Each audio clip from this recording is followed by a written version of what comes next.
Aye, aye, Captain. 33. Nima can hear what she presumes to be some form of reciting of a ritual. A voice speaking out and uttering arcane words. Droning on. Sounds like a lecture. I don't think we want to go in there. Sounds like it's time for us to get a surprise round. Everyone get ready for a fight. And we're gonna kick this door down. Or Nima can open it stealthily. I could only open one door stealthily. Well, I can open the other door stealthily. Alright, we can try to do that. Can we? You can definitely try to stealthily open a door. I got a 23. Oh no. I rolled a 1 and got a 4. Yeah.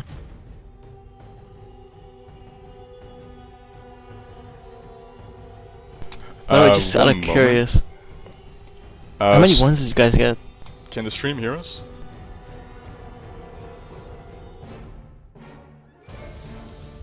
Seems like no. You cannot hear me? You can't hear any of us?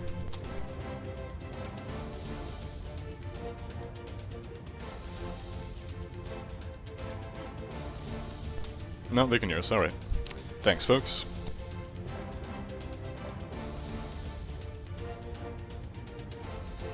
What was your question, John? How many ones? Did you guys get a lot of wins since I left? I'm pretty sure we've gotten more fumbles than crits. For real? Yeah. Alright, Also, Corvus sucks. as Nima stealthily opens the door, Coltane stumbles through it, and let's have everyone roll initiative there.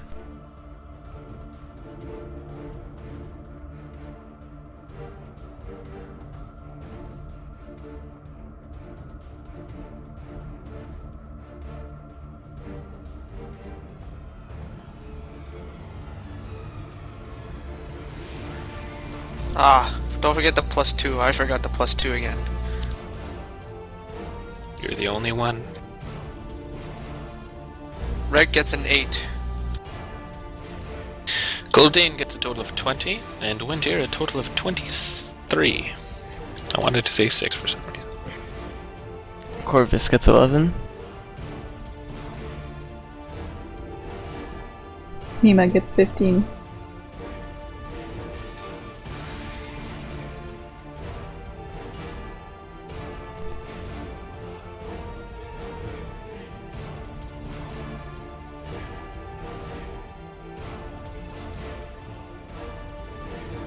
I think we should bottleneck them in the corridor.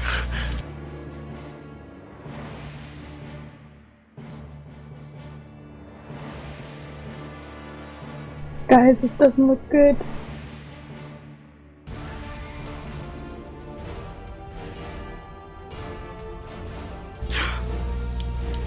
Is that dwarven blacksmith who I think it is? This is a poorly planned description, given you can't see the entire room from where you are, but we're gonna assume by some magical means there are like mirrors that you can see what's going on in parts of the room that you can't currently see, so that I can read this description to you. Now, buckle up, because I'm about to cast level 3 Wall of Text.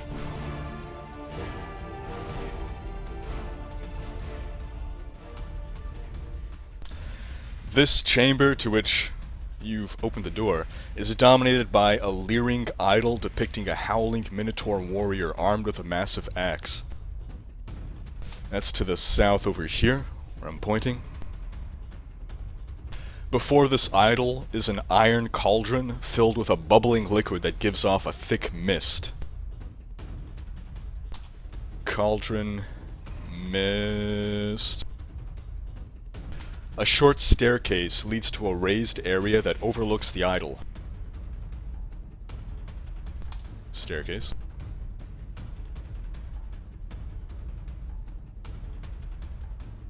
Three more cauldrons are set on this upper area, along with a stone altar. And you can't quite see You them all. seem to be lagging. Lagging in what regard?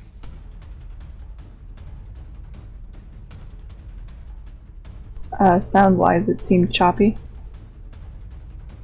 Am I still choppy? Maybe that's just me. No.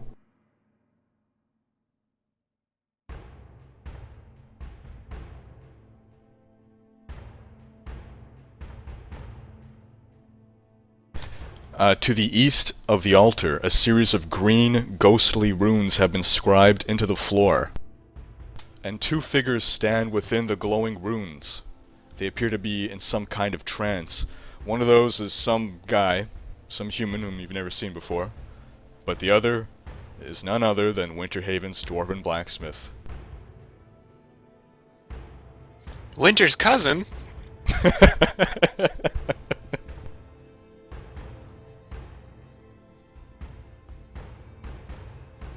A gnoll with large bat wings and curved horns stands behind the altar. Fortunately, you can't see him because, again, this description is very poorly planned. But you'll see him soon enough. He grasps a rod in one hand and a sheaf of parchment in the other. Burnt fur runs along this gnoll's back, and his right arm has been replaced with that of an iron golem, plated like a suit of armor. A fierce scar runs across his left eye, which is covered by a patch, and he stands almost a foot taller than the gnolls you've previously seen. A demonic orangutan stands beside him, while a pack of blood demons snarls at you from atop the raised platform. And looming over all of them is a massive skeletal minotaur clutching a great axe. With a shrill howl from the gnoll, the monsters move to attack. Yeah.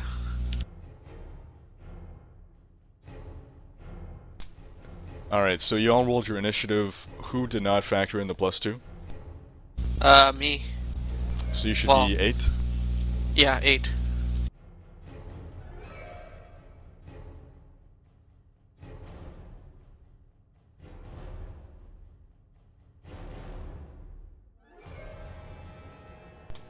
Alright, and in fact, I'll give you a minute to think about things as I be right back.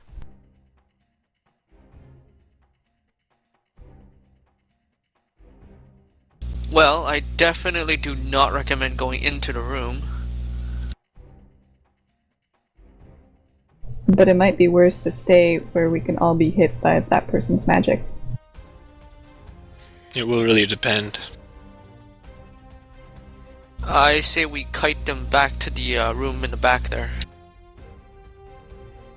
They might not actually follow us through the mist.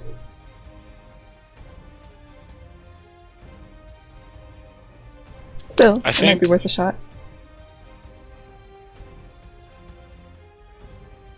I think it's worth, at the very least, moving a few squares into the room to get an idea of what's in there.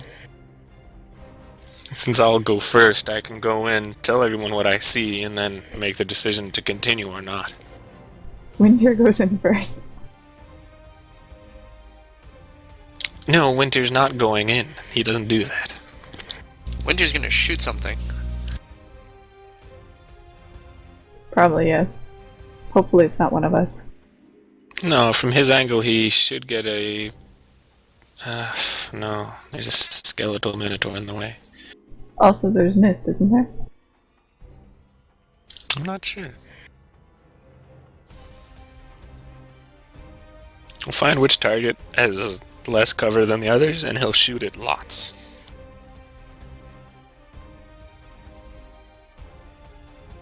Round 1, and Winter is up first. Alright, does the demonic orangutan have cover because of the blood demon?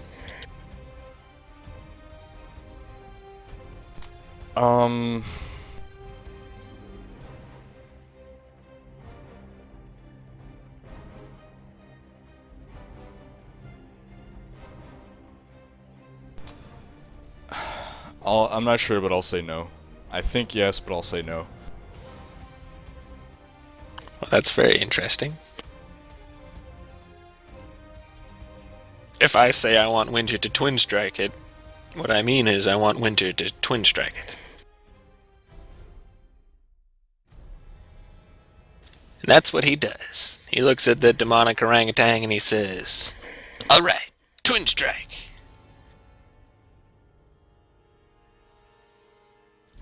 And as usual, he disappoints. That's an 18 for 11 and a 13. The arrows whiz by the demonic orangutan. Winter looks at the room and says, "I'm not going in there." Twin strike, demonic orangutan. And that's a 24 for 5 damage and a 29 for 8. These two arrows do strike true. So as you can see with Winter, when he does high damage, he has cruddy attacks, and when he has good attacks, cruddy damage.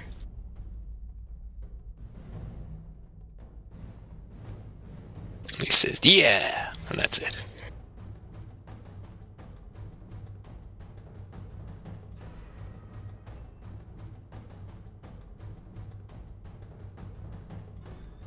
Coltane. Coltane takes a step into the room to see what he can see.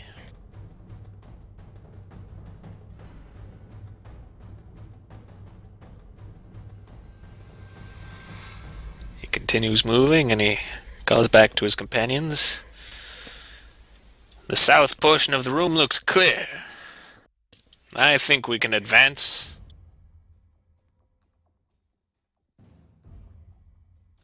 And, yes. I guess if I want to charge this skeletal minotaur, it's the first square from which he can attack, regardless of whether it's a good spot to attack from. Correct. Right.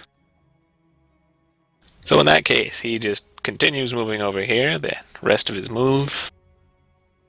As Coltane advances by the skeletal minotaur, it swings its great axe at him.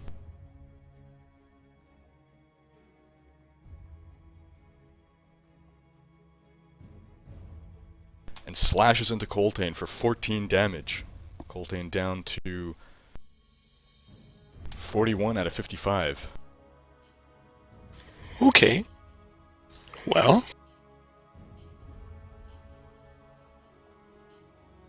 Oh, and there's another blood demon.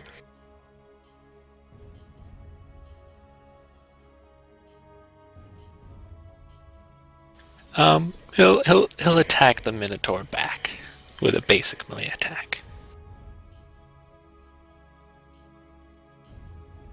That's a 22 for 19 damage.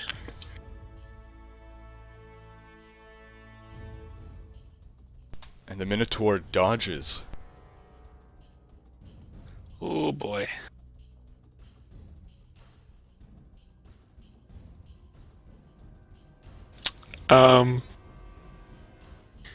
Alright. One more try. Basic melee attack. And, well, that's 19, so that probably fails as well. No, it's actually got one of those reverse AC things going. It's a second edition monster. Oh, alright, well. No, but it parries.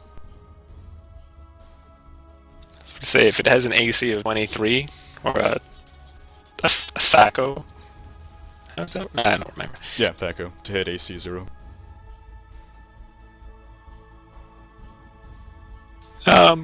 Coltane says, "Alright guys, this Minotaur is pretty agile.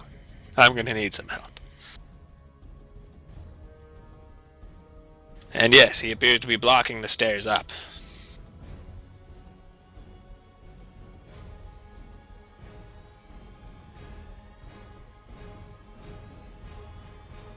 demonic orangutan leaps down and assaults Coltane.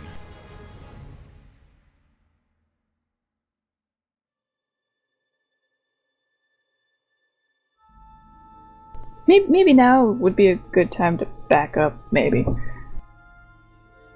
Yes, I think so too. I feel an orangutan critical coming on. It swings at Coltane with a flurry of blows, rather, not it hurls bowls at Coltane, yes. Coltane dodges, parries, and then gets sucker punched for 8 damage.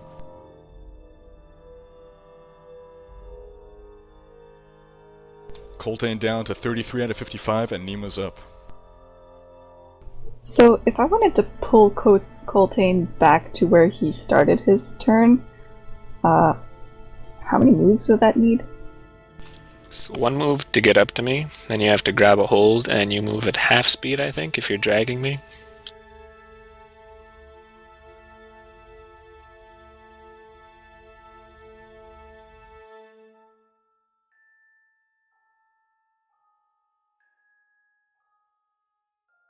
CJ? Oh yeah, sorry, no, I wasn't, yeah, what Nick said. Okay. In that case, maybe I should do that. Because I have a feeling the skeletal minotaur's turn's coming up.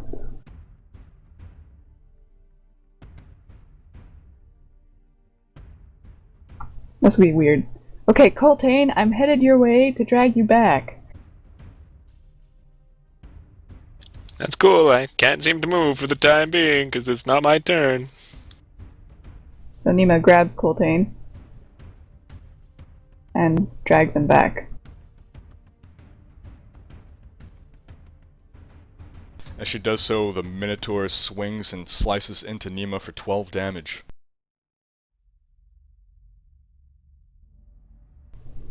Ooh. It's got some serious reach there. So she moved back, what, 3 squares? 4 squares? 4 squares, so she used up her 2 standards for that, and pulled Coltane all the way back next to her.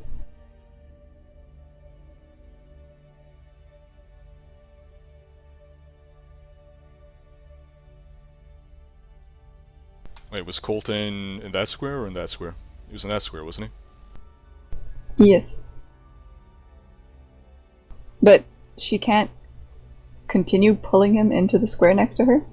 Negatory. Really? Okay, so could I move forward from there? Like, let go of him and move forward?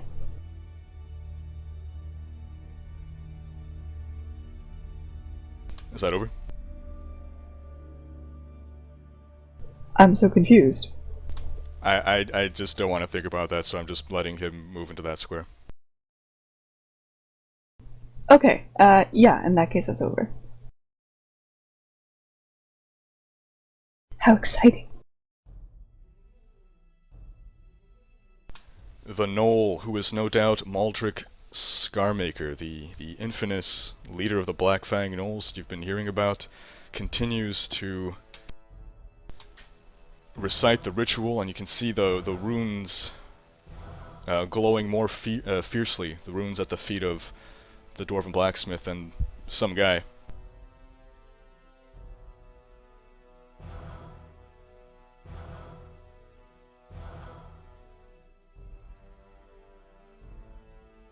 Corvus.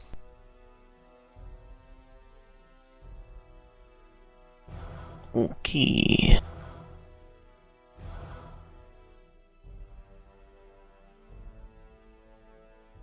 I'm just gonna move into the room.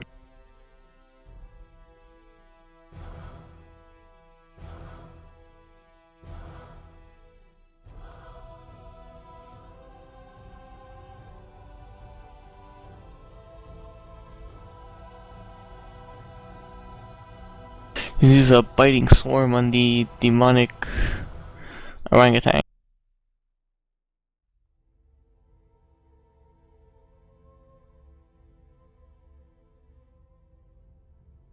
That's a 27 for 13 damage. And the target and each enemy adjacent to it takes a -2 penalty to attack rolls until the start of my next turn. See, I told you he sucks. And the swarm strikes true.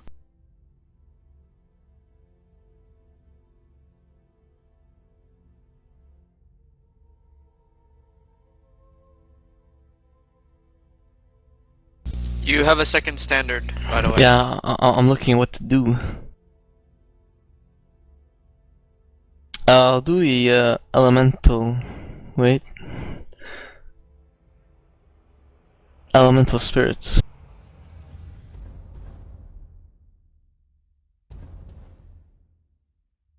That's a 25, and it hits for 12 damage, and I'm gonna make it do fire damage.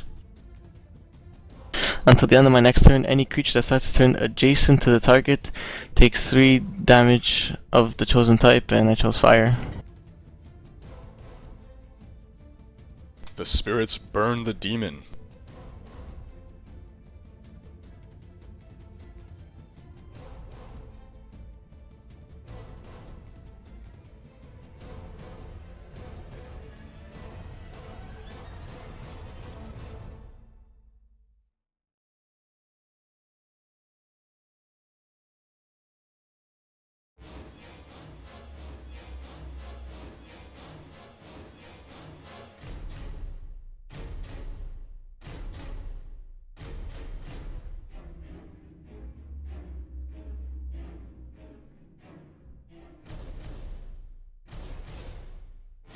Blood Demon charges Corvus.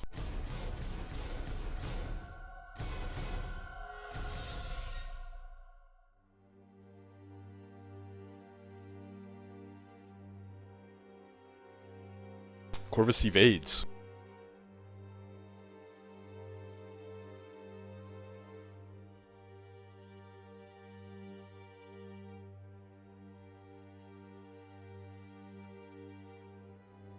Another Blood Demon charges Corvus. He takes damage. After he burns from the elemental spirits. How much damage is that? 3. 3.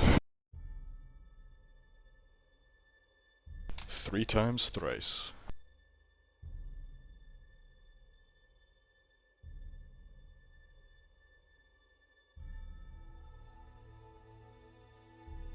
And while he's still burning and on fire, he punches Corvus in the face with a flaming fist for 13 damage. Corvus down to 40 out of 53.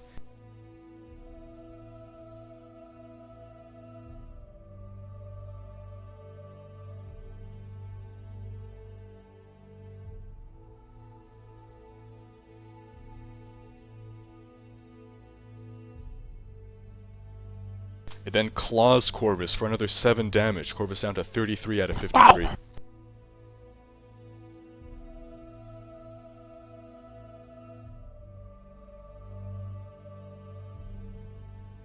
Good of you to tank those for us, man. Oh, that was another one. And another one advances on Corvus. Corvus still not bloodied, so he's doing alright.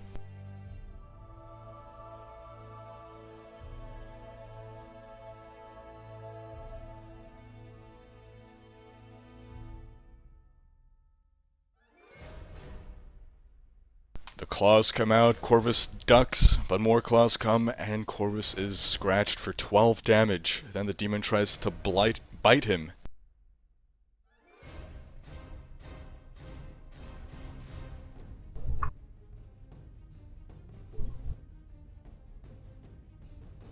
And tears a chunk out of Corvus's shoulder for 11 damage. Corvus down to 10 out of 53 hit points. I don't know, man. Why did you move up? Cause it's John, man. This is how it's supposed to be. It's alright, because now it's Rex's turn. Don't use it on him. Don't use it on him.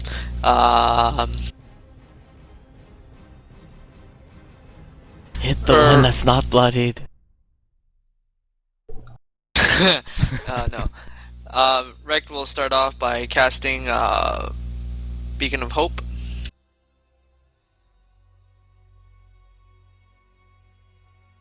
Followed by Bless. Oh, actually, I forgot. I hit all 3 targets. Just like I rolled once, and I'll roll two more times.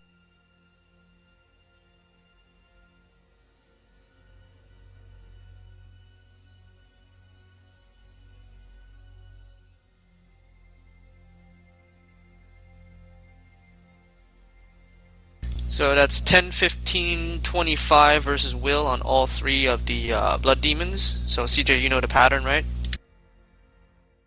2 of them are affected. Okay, and everyone regains 5 hit points immediately. So just yeah, Coltane too. Oh yeah, and Nima. Everyone except Winter and himself. Right, I thought just Corvus was injured.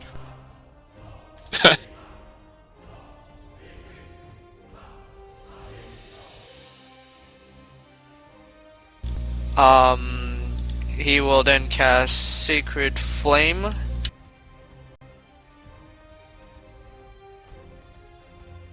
On the one straight east of Corvus. That's 23 versus Reflex for 9 points of radiant damage. Sacred Light sears the demon. It sears him good. I'll give the 5 temporary hit points to Corvus. Seared on the outside and rare on the inside is the perfect way to cook a blood demon.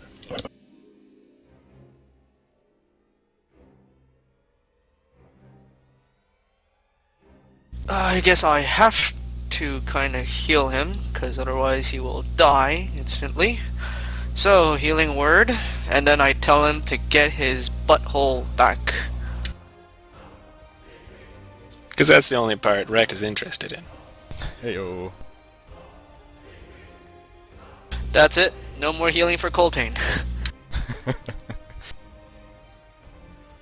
I don't need your OB healing.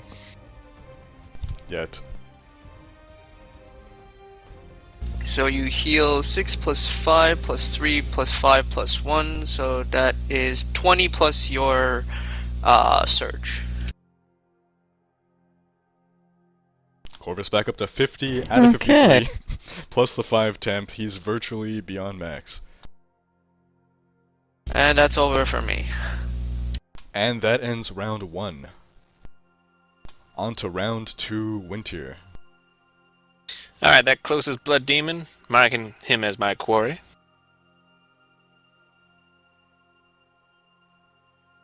And I'm going to twin strike him.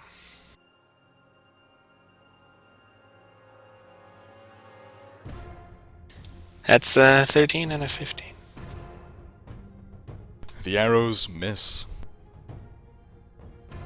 And you think you could roll better than that. And he will try again. That's 12 and 29 for 7 damage. Plus quarry. The 4th arrow strikes true. And a bonus 1 quarry damage. Well,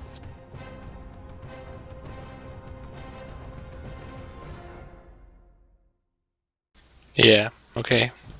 That's it. Coltane. Alright.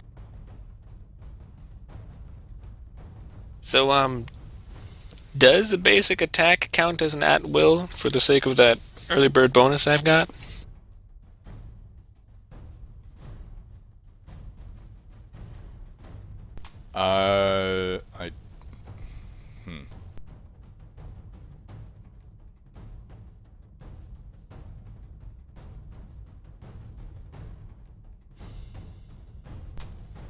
I don't think so. Alright, just asking.